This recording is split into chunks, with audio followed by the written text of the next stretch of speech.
Shri A Sajeevan, ഈ കേസുമായി ബന്ധപ്പെട്ട താങ്കളുടെ കൂടി ഒരു അഭിപ്രായത്തിലേക്ക് ഇപ്പോൾ വന്നിട്ടുള്ളത് FIR നിലനിൽക്കില്ല എന്ന നിലയിൽ കോടതി കണ്ടെത്തി എന്ന് വെച്ചാൽ അതിനർത്ഥം ഈ കേസിൻ്റെ മെറിറ്റിലേക്കല്ല കോടതി പോയിട്ടില്ല എന്നുള്ളത് വ്യക്തമാണ്. തെളിവുകൾ പരിശോധിക്കുന്ന നിലയിലേക്ക് അതിൻ്റെ ഒരു ട്രയൽ പോകുന്നില്ല. കുറ്റപത്രം റദ്ദാക്കപ്പെടുന്ന സാഹചര്യമാണല്ലോ. കുറ്റപത്രത്തിൻ്റെ അടിസ്ഥാനത്തിൽ ട്രയലിലേക്ക് പോയിട്ടില്ല എന്ന് വെച്ചാൽ ഈ കേസിന് വിരാമമായി എന്ന നിലയിൽ കെ സുധാകരൻ പറയുന്നതിൽ അർത്ഥമുണ്ടോ?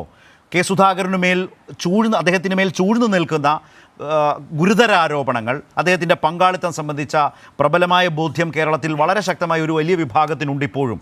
അതിൽ നിന്നെല്ലാം അദ്ദേഹം മോചിതനായോ? ഒരിക്കലുമില്ല. ഒരു പ്രതി, ക്രിമിനൽ കേസിലെ പ്രതി കുറ്റവിമുക്തനാക്കപ്പെടുന്നത് 4 കാരണങ്ങൾ കൊണ്ടാണ്. ഒന്ന്, അദ്ദേഹത്തിനെതിരെ ഒരു തെളിവില്ല, അദ്ദേഹം നിരപരാധിയാണെന്ന് കോടതിക്ക് ബോധ്യപ്പെടുന്നൊരവസ്ഥയിൽ സ്വാഭാവികമായിട്ടും അദ്ദേഹത്തെ കുറ്റവിമുക്തനാക്കാറുണ്ട്.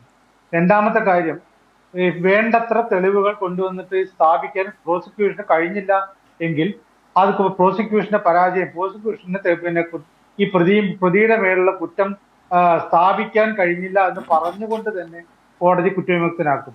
ചില ഘട്ടങ്ങളിൽ കുറ്റമൊക്കെ സ്ഥാപിക്കാൻ ഏതാണ്ട് പ്രോസിക്യൂഷന് കഴിഞ്ഞെങ്കിൽ പോലും സംശയത്തിന്റെ ആനുകൂല്യം നൽകിയിട്ട് പ്രതികളെ കുറ്റവിമുക്തരാക്കാറുണ്ട്.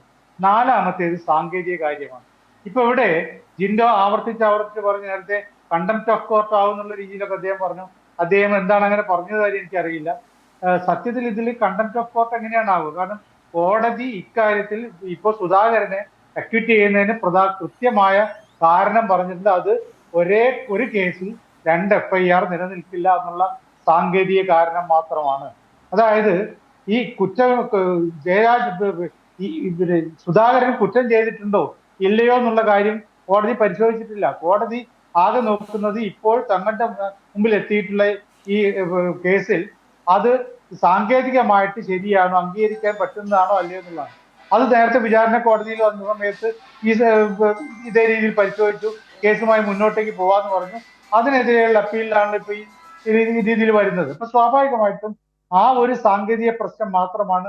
അങ്ങനെ വരുമ്പോ അത് ആ കാര്യത്തിൽ ഉള്ള പിഴവുകൾ, പ്രോസിക്യൂഷൻ ഈ 2 FIR നിലനിൽക്കുമോ ഇല്ലയോ എന്നുള്ള അത് സംബന്ധിച്ച ഒരു ക്ലാരിഫിക്കേഷൻ മാത്രമാണ് ഇതിൽ വേണ്ടത്. പിഴവുകൾ പോലുമല്ല, പിഴവുകൾ തിരുത്തിയിട്ട് കൊടുക്കേണ്ട കാര്യം. ഇത് ഇപ്പോൾ ഈ കാര്യത്തിൽ ഒരേ കേസിൽ 2 സ്ഥലത്ത് 2 FIR നിലനിൽക്കുമ്പോൾ ഒന്ന് ക്രിമിനൽ കോൺസ്പിറസി 120 മറ്റേ ക്രിമിനൽ കേസിന്റെയാണ്. അപ്പൊ സ്വാഭാവികമായിട്ടും വധശ്രമത്തിന്റെ കേസിന്റെ അതിൽ അത് നിലനിൽക്കെ തന്നെ വേറൊരു കേസ് നിലനിൽക്കുമെന്നുള്ള ഒരു സാങ്കേതിക പ്രശ്നമാണ്.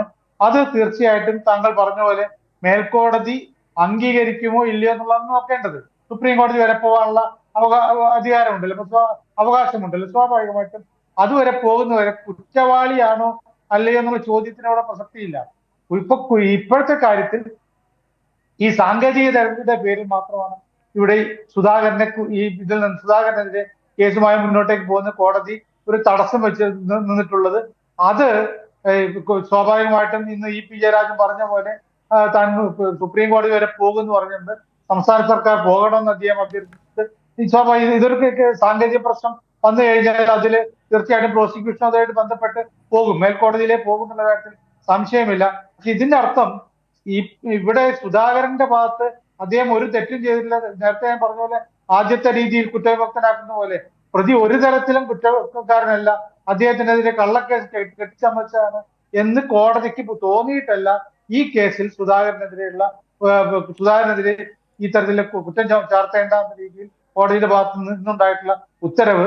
അതിനെ ആ സാങ്കേതിക വെച്ചുകൊണ്ട് അദ്ദേഹം ഈ സംഭവത്തിൽ തെറ്റ് ചെയ്തിട്ടുണ്ടോ ഇല്ലയോ എന്നുള്ള കാര്യം പറയുന്നതിൽ പോലും കാര്യമില്ല. കാരണം ഇവിടെ ഒരു കാര്യം ഉറപ്പാണ്, 29 വർഷം മുമ്പ് EP ജയരാജനെ ട്രെയിനിൽ വെച്ച് വെടിയേറ്റിരുന്നു എന്നുള്ള കാര്യം യാഥാർത്ഥ്യമാണ്. പിടിയിലായ പ്രതികളുടെ മൊഴി ശ്രീ P ജയരാജനോട് പറഞ്ഞ പോലെ അതിൽ ആരൊക്കെ നിർദ്ദേശിച്ചിട്ടാണ്, തങ്ങൾക്ക് വ്യക്തിപരമായ വിരോധം കൊണ്ടല്ല, ആരോ നിർദ്ദേശിച്ചാണുള്ള കാര്യത്തിൽ പറഞ്ഞത്, അത് ആരാണെന്നുള്ള കാര്യം പറഞ്ഞത്. അത് സ്ഥാപിക്കാൻ വേണ്ട രീതിയിൽ വേണമെങ്കിൽ ക്രിമിനൽ കോൺസ്പിറസി സ്ഥാപിച്ചെടുക്കണം. അത് സ്വാഭാവികമായിട്ടും കോടതിയുടെ മുൻപാകെയുള്ള ഒരു നിയമപ്രശ്നമാണ്, സാങ്കേതിക പ്രശ്നമാണ്. ആ സാങ്കേതിക പ്രശ്നം മേൽക്കോടതി പരിശോധിക്കേണ്ട കാര്യമാണ്. അതുവരെ ഇതിൽ പൂർണ്ണമായിട്ട് അദ്ദേഹം ഒന്നും ചെയ്തിട്ടില്ല എന്ന് പറയുന്നതിൽ ഒരർത്ഥവുമില്ല. ശരി.